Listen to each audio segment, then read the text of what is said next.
Welcome to week 3, module 3, comments about the Big Ten. And we're not talking about football Big Ten, we're talking about the Big Ten items that make up the gross estate that we covered in module 1 and module 2.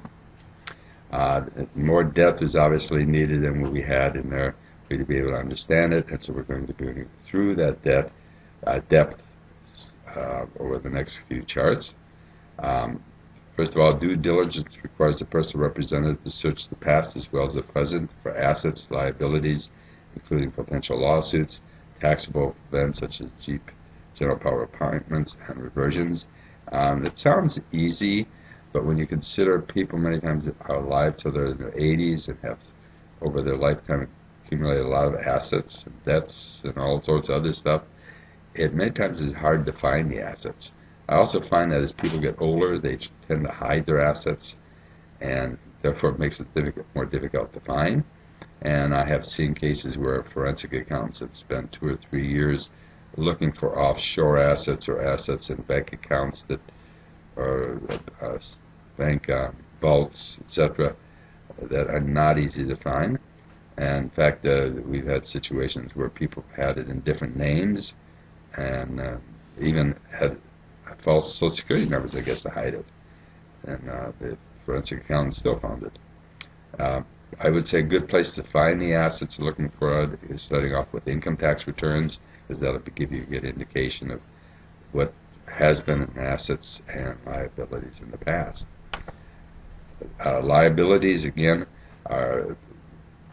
include the potential lawsuits it mentions here. I'd say that it's a lot of problems come up usually if this is a medical death where you die after a lot of medical expenses, because medical expenses drive up the cost of death very much. I think probably read about Hillary Clinton's father died, and he apparently spent very little for medical during his lifetime, but spent a fortune in the last 6 months of death, and that's when this stuff started having about the large expenditures people do have in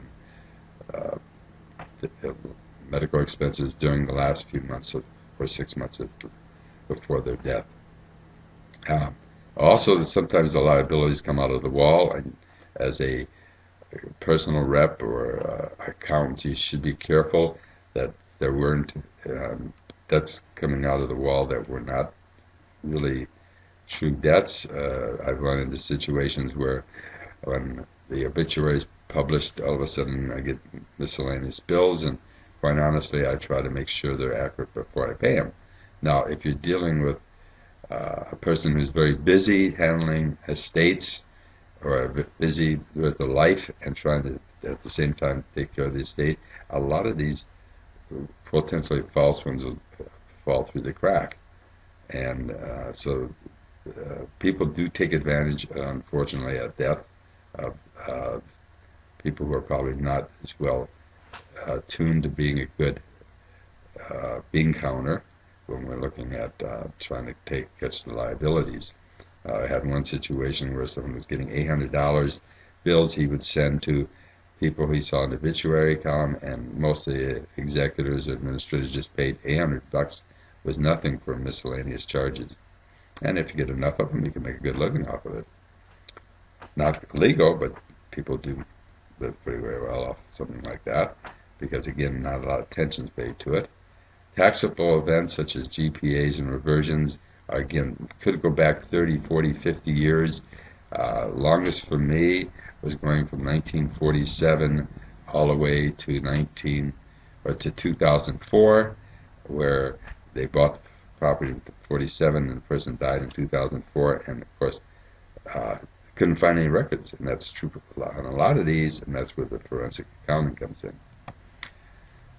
Property ownership determines the gross estate. All real and personal property of any sort where deceased had an ownership interest at death. Now that includes foreign properties, and that's one of the things that we're running more and more into, as more and more, it seems, people come to the United States and get rich, or maybe get rich and come to the United States, one of the two, but we're seeing a lot of wealthy people who are dying here in this country, and they have assets outside this country.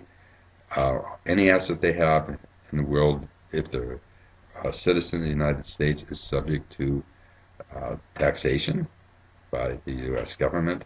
And if you are not a citizen, you're going to still be subject to taxation on the real estate that you own in the United States and then the assets here.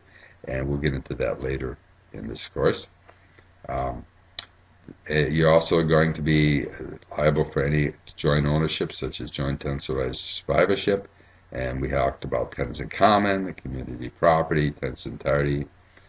Asset valuation may have a discount to fair market value based on the facts and situation. Now, that is valuation, which we cover later in this course. But just because an asset, from an objective standpoint, looks like it's worth X dollars, doesn't mean that's a fair market value for it. I'll give you an example, true example, as a matter of fact. Some of us own some property at Lake Arrowhead together on a tenants in common, and we'll say it was worth $1.2 million at the time, and my share was 10%, so that was $120,000 theoretically. The only problem is for a 10% share of the property worth $1.2 million, no one would offer me $120,000. I was offered $60,000, $50,000. Again, when you share in ownership, the value goes down, as we mentioned earlier in week one. And that's a good example of discounts. So people who have small businesses many times have discounts. We're going to find discounts also in gifting. Life insurance estate, any gifting of life insurance policy on the life of the decedent, which is owned by the decedent, transferred by gifts to another within 3 years of death. As we talked about before, goes in the estate. And again, I'm sure many of you are going to get that wrong. For some reason, people have a mental problem on that one. And I think part of it is that people think of any insurance policy. It's only an insurance policy on the life of the decedent. Any incidents of ownership and life insurance of another or the self is included in the estate. So if I have a life insurance of my sister and she's alive yet when I die, we get the fair market value of that policy on my sister, and that's included in my estate. Or it could be on a spouse or on a child. Anytime you have a life insurance policy you own that is on a person, the fair market value at date of death. Now, how do you get the fair market value? You get it from the insurance company. Even the IRS accepts their numbers. And I would say interpolated terminal reserve is the one you have to remember. That's for whole life. Interpolated terminal reserve. And that is the fair market value, is determined by the insurance company. Any death benefits made available to the estate are to be included in the estate. Married couples, first to die assets, joint tenants and rights of survivorship and tenants in common. Only half of the fair market value is included in the estate, and that portion is subject to a stepped up or stepped down basis. So if a husband and wife, and we'll say again, I die, my wife survives, we're in a tenants in common situation,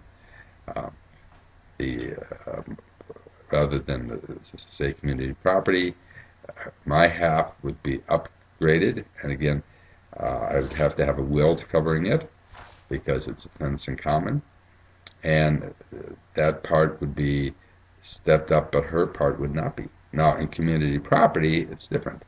One half of fair market value is included in estates, but the entire asset is subject to step up or step down in basis. New word, the steep, it should say step down in basis. Forgive me. I might note also that tenants by entirety is the same as joint tenants or rights of survivorship with a half step up, step down. Now, the community property is good news if the assets are going up in value. If the value starts going down in value, that's a different subject.